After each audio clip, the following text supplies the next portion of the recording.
65वां अध्याय भगवत संबंधी तीर्थ और उन तीर्थ से संबंध रखने वाले भगवान के नाम।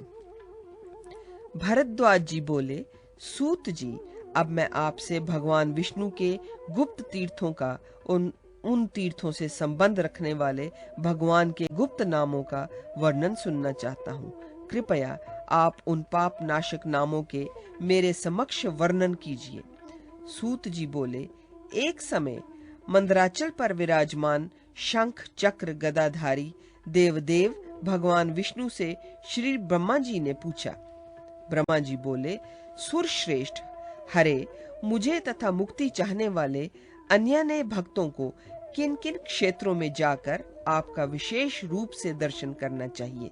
जगतपते, कमल लोचन, आपके जो जो गुप्त तीर्थ और नाम हैं, उन्हें मैं आपके ही मुख से सुनना चाहता हूँ। सुरेश्वर, मनुष्य आलस्य त्याग कर प्रतिदिन किसका जप करने से सद्गति को प्राप्त हो सकता है? अपने भक्तों का हित साधन करने के लिए ये आप हमें बताइए। श्री भगवान बोले, ब्राह्मण, तुम सावधान होकर सुनो। मेरे जो गुह्य नाम और क्षेत्र हैं, उन्हें मैं ठीक ठीक बता रहा हूँ। कोकामुख क्षेत्र में मेरे 12 स्वरूप का, मंदराचल पर मधुसूदन का, कपिल द्वीप में अनंत का, प्रभास क्षेत्र में सूर्य नंदन का, मल्योदपान तीर्थ में भगवान बैकुंठ का, महेंद्र पर्वत पर राजकुमार का, ऋषभ तीर्थ में महाविष्णु का, द्वारका में भूपाल श्री कृष्ण का, पांडु सहया पर्वत पर देवेश का, वसूर तीर्थ में जगतपति का, वलीवट में महायोग का, चित्रकूट में राजा राम का, नैमिषारण्य में पीतांबर का, गौओं के विचरने के स्थान व्रज में हरि का, शालाग्राम तीर्थ में तपोवास का, गंधमादन पर्वत पर अचिंत्य परमेश्वर का, कुब्जागार में ऋषिकेश का, गंधर्व द्वार में पयोधर का, सकल तीर्थ में गरुड़ ध्वज का, सायकर में गोविंद का, वृंदावन में गोपाल का, मथुरा में स्वयंभू भगवान का, केदार तीर्थ में माधव का, वाराणसी में केशव का,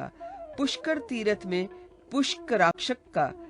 धृष्टद्युम्न क्षेत्र में जयध्वज का, तृण बिंदु वन में वीर का, सिंधु सागर में अशोक का, कसेरट में महाबाहु का, तेजस वन में भगवान अमृत का, विश्वास यूप क्षेत्र में विश्वेश का,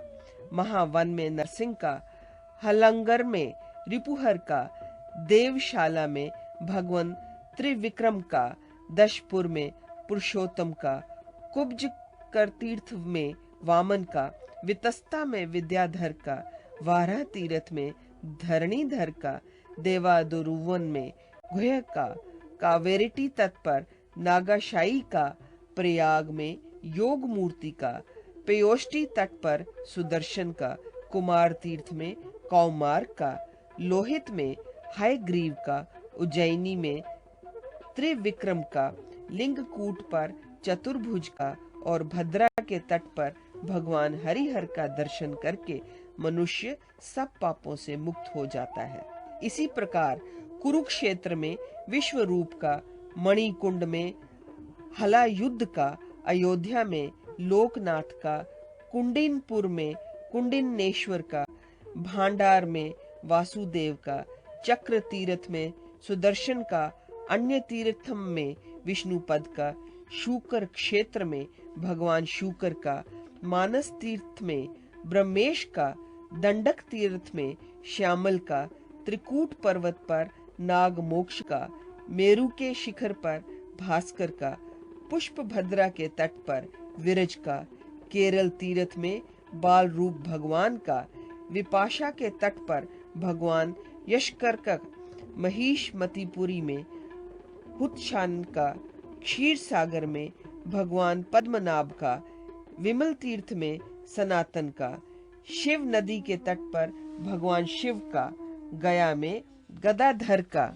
और सर्वत्र ही परमात्मा का जो दर्शन करता है वह मुक्त हो जाता है। ब्रह्मा जी, ये 68 नाम हमने तुम्हें बताए, तथा विशेषतः गुप्त तीर्थों का भी वर्णन किया। प्रजापते, जो पुरुष प्रतिदिन प्रातः काल उठकर मेरे इन गुह्य नामों का पाठ या श्रवण करेगा, वह नित्य 1,00,000 गोदान का फल पाएगा। नित्य प्रति पवित्र होकर जो इन नामों का पाठ करता है, उसको मेरी कृपा से कभी दुःस्वप्न का दर्शन नहीं होता। इसमें संदेह नहीं है, जो पुरुष इन 68 नामों का प्रतिदिन तीनों काल अर्थात प्रातः, मध्याह्न और सायंकाल में पाठ करता है, वह सब पापों से मुक्त होकर मेरे लोक में आनंद भोगता है।